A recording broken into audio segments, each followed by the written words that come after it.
What I really want to show is we animals and how we are treating those animals. Supreme Master Ching applaud and present Joanne McArthur with the Shining World Compassionate Photographer Award with a loving contribution of $10,000 as a supportive gift for her noble work in God's immense love.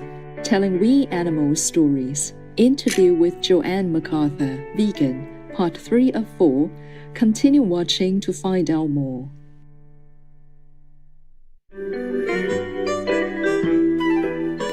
Bonjour, téléspectateurs sacrés means hello, saintly viewers in French.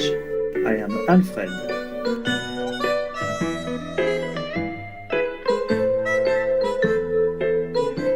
The vibrant people of the collectivity of Saint-Barthélemy wish you harmony, happiness, and excellent health.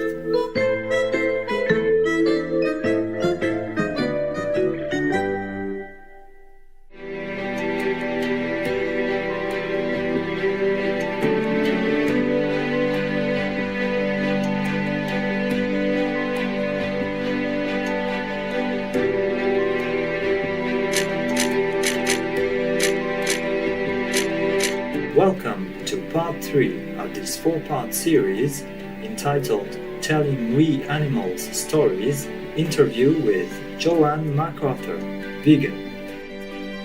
Joanne McArthur is a Canadian award-winning photojournalist, human educator, animal rights activist, and author. She is also the founder of the We Animals Project, a photography project documenting human relationships with animals. As we continue our interview with Joanne McArthur, she shares some tips on how photography can help people see other animals from a different vantage point.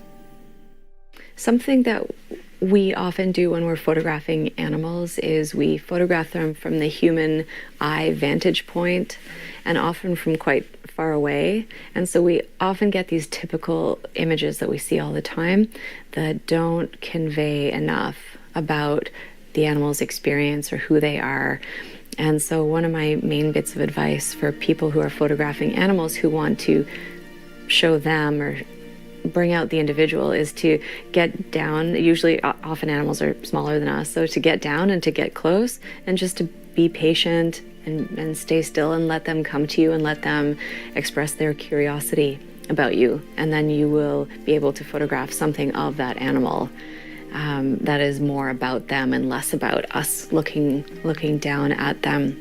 What I really want to show is we animals and how we are treating those animals.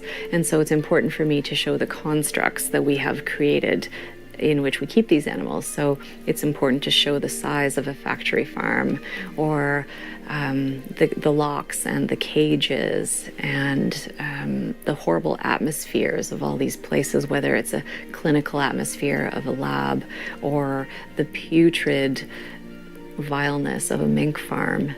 Yeah, and so sometimes the animal is not even really the subject of the photo. It's everything that's happening around that animal that we have done, that we have constructed. Using these techniques, Joanne's images powerfully reveal the tragic and disturbing reality that animals are subjected to. In her book, Captive, the heart-wrenching photos invite us to reflect on how we view animals in confinement. It's an indictment as well as a plea for change. I don't need to tell you more about what you'll see within its pages. The animals in these photographs speak for themselves. They ask us to look, to really see, and to not turn away. What I can tell you, though, is about some of the animals I met while shooting. This is Gina, a very old elephant who's lived alone for 15 years. Gina has spent her life pacing back and forth in a small dirt enclosure without even a tree to stand under. I went back to that zoo 3 times. She remained there, doing the same nothing every single day for her whole life. It is meant for us to reflect upon ourselves and our behaviors and frankly, our violence. We're inflicting a tremendous amount of violence.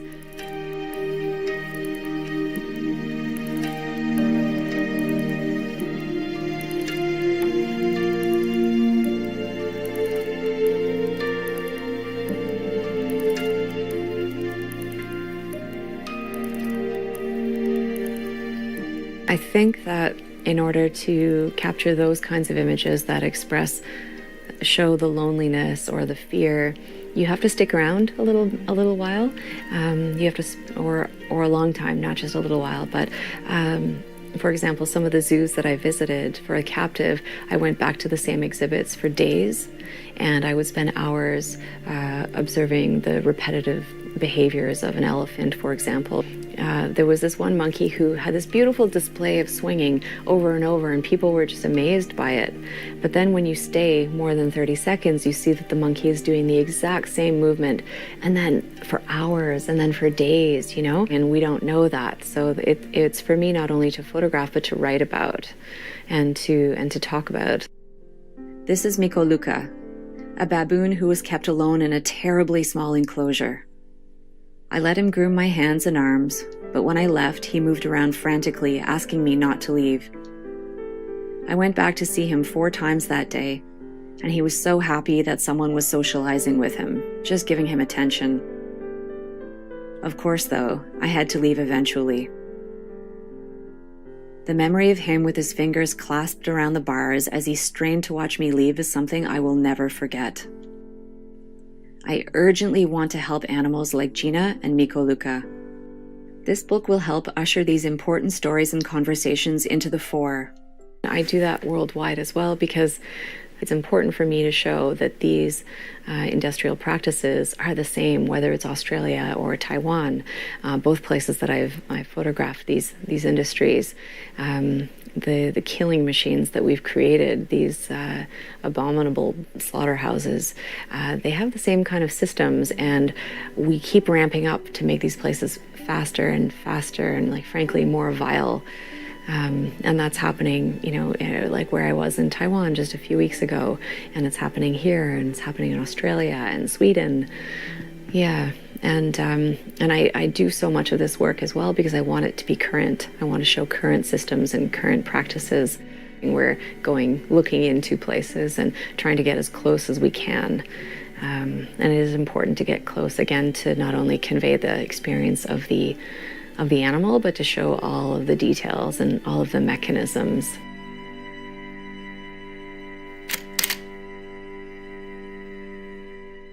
Let's take a few moments to pray for the well-being of these loving animals and our planet, a truly precious life-giving home for humans, animals, and plant life.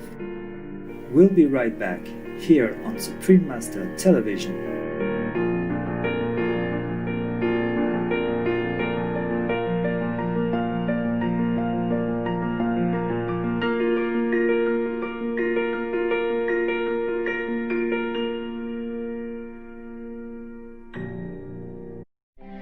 My name is Joanne McArthur, and I would like you all to be veg and go green and save the planet.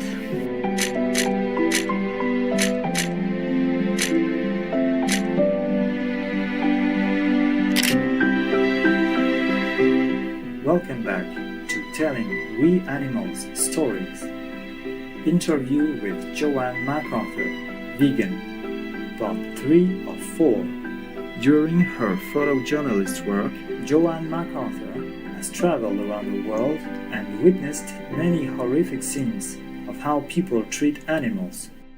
I've just finished 3.5 weeks of intensive investigations in Thailand and Taiwan, and what I found there is that all of these farms that I went to, the people who worked there or who owned them were so, and this is worldwide as well, so removed from the animals who are considered products, or they're considered inventory.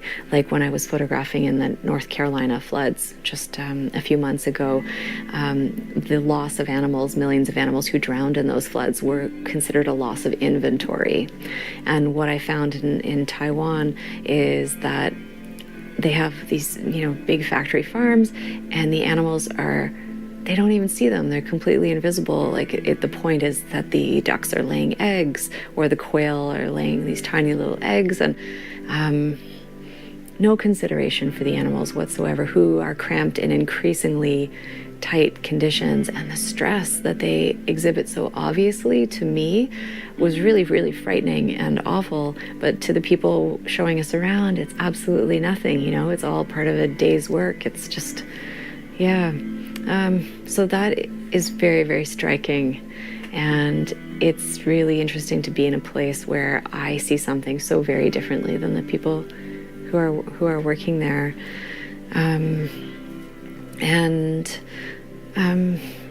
I've also spent some time photographing at slaughterhouses recently. It's really something to be there so close up to the suffering again, where it's just routine for the people there. It's just routine, and yet for me, I'm just witnessing. I'm focusing on the individuals who are being slaughtered, and this is literally hell on earth. There could be no more fear than the fear that they endure while they're walked into these places, and they can see all of, you know, the dead around them, and oh my gosh! And I just can't believe that we have created systems that work this way, you know, and that not only do we slaughter beautiful living beings, but we do it in front of them, in front of all the others. Like, it's absolutely horrific, and it's worldwide, whether this is, you know, a rich country or, you know, a very poor country. This is how we do it. It's a complete lack of respect for all others, and it really is shocking. And that's why, unfortunately, I have to keep getting up close to the slaughter, so that we can all see that this is really how we're doing it. It's awful.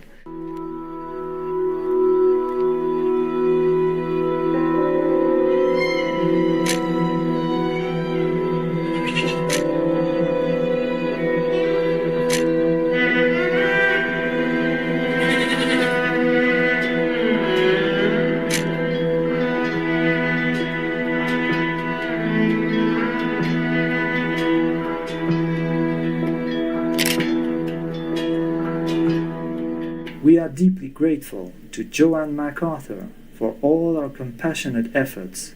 God bless you, Joanne, and may you be protected as you continue your important work to save the animals from suffering.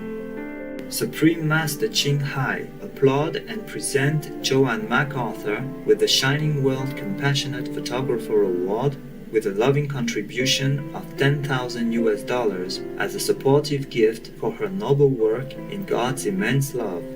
Supreme Master Ching is deeply grateful to the beloved God for all the financial help, comfort, and support to the afflicted and needy, and or any good cause over the years, as a humble vessel for Here's neutral term for his or hers compassion and love toward Here's precious children.